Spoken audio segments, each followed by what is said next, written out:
প্রথমে আপনার নাম আর পেশা বলেন। আসসালামু আলাইকুম, আমার নাম আফরোজ ওয়াসায়া।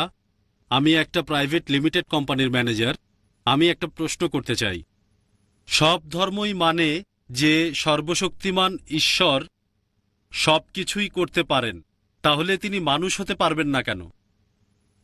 ভাই প্রশ্ন করলেন যে সব ধর্মই বিশ্বাস করে ঈশ্বর সবকিছু করতে পারেন, তাহলে তিনি কেন মানুষ হতে পারবেন না? বেশিরভাগ ধর্মই ইসলাম বাদে একটা ফিলোসফিতে বিশ্বাস করে যেটার নাম অ্যানথ্রোপোমরফিজম, যেটা সর্বশক্তিমান ঈশ্বর মানুষের রূপ ধারণ করেন। তারা এরকম মতবাদে বিশ্বাস করেন যে মহান ঈশ্বর তিনি এত পবিত্র যে মানুষের সীমাবদ্ধতা সম্পর্কে জানেন না, ব্যথা পেলে মানুষের কেমন লাগে, সমস্যা পেলে কেমন লাগে তিনি জানেন না, ইত্যাদি সমস্যা। সেজন্য সর্বশক্তিমান ঈশ্বর পৃথিবীতে নেমে আসেন মানুষের রূপ নিয়ে, যাতে মানুষের জন্য আইন বানাতে পারেন। হঠাৎ করে শুনলে মনে হবে যুক্তিটা তো বেশ ভালোই। তবে আমি তাদেরকে বলি যে ধরেন আমি একটা ভিসিআর তৈরি করলাম, আমাকে কি ভিসিআর হতে হবে এটা জানতে যে ভিসিআর এর জন্য কোনটা ভালো কোনটা খারাপ? আমি তৈরি করেছি, আমাকে ভিসিআর হতে হবে না। আমি লিখবো ইনস্ট্রাকশন ম্যানুয়াল। যদি এই ভিসিআরটা চালাতে চান video cassette recorder, video cassette রেখে প্লে বাটনে চাপ দেন। যদি ফাস্ট ফরওয়ার্ড চালাতে চান এফএফ বাটনে চাপ দেন। বন্ধ করতে চাইলে স্টপ বাটনে চাপ দেন। উপর থেকে ফেলবেন না, নষ্ট হয়ে যাবে। পানিতে ফেলবেন না, তাহলে নষ্ট হয়ে যাবে। আমি লিখবো ইনস্ট্রাকশন ম্যানুয়াল।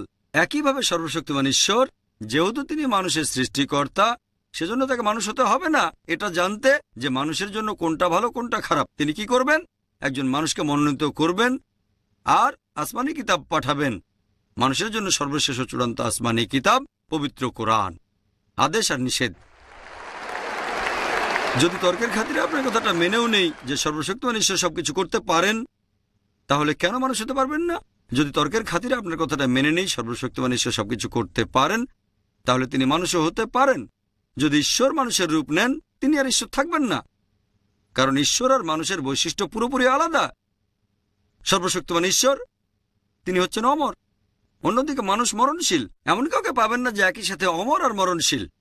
ঈশ্বর তার কোনো শুরু নেই, অন্যদিকে মানুষের শুরু আছে। এমন কাউকে পাবেন না একই সাথে যার শুরু নেই আবার শুরু আছে। সর্বশক্তিমান ঈশ্বরের কোনো শেষ নেই, অন্যদিকে মানুষের শেষ আছে। এমন কাউকে পাবেন না যার একই সাথে কোনো শেষ নেই আবার শেষ আছে। এটা অর্থহীন।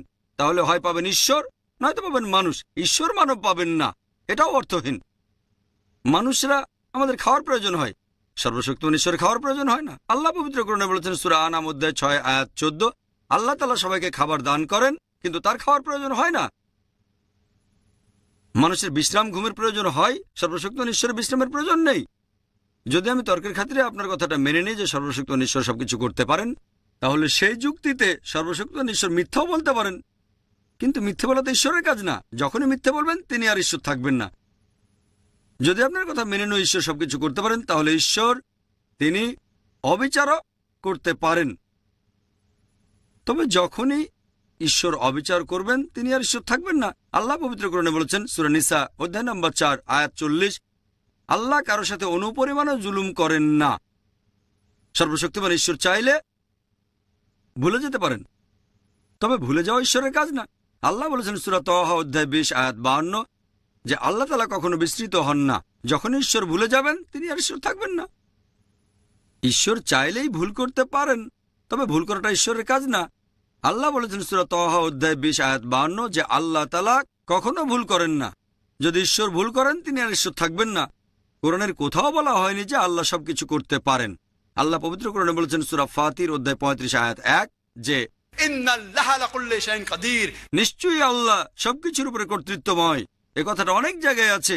সূরা বাকারা অধ্যায় 2 আয়াত 106, সূরা বাকারা অধ্যায় 2 আয়াত 109, সূরা বাকারা অধ্যায় 2 আয়াত 284, সূরা আল ইমরান অধ্যায় 3 আয়াত 29, সূরা নাহল অধ্যায় 16 আয়াত 77, সূরা ফাতির অধ্যায় 35 আয়াত 1 আল্লাহ বলেছেন ইন্নাল্লাহা লাকুল্লি শাইইন কাদির, নিশ্চয়ই আল্লাহ সবকিছুর উপর কর্তৃত্বময়।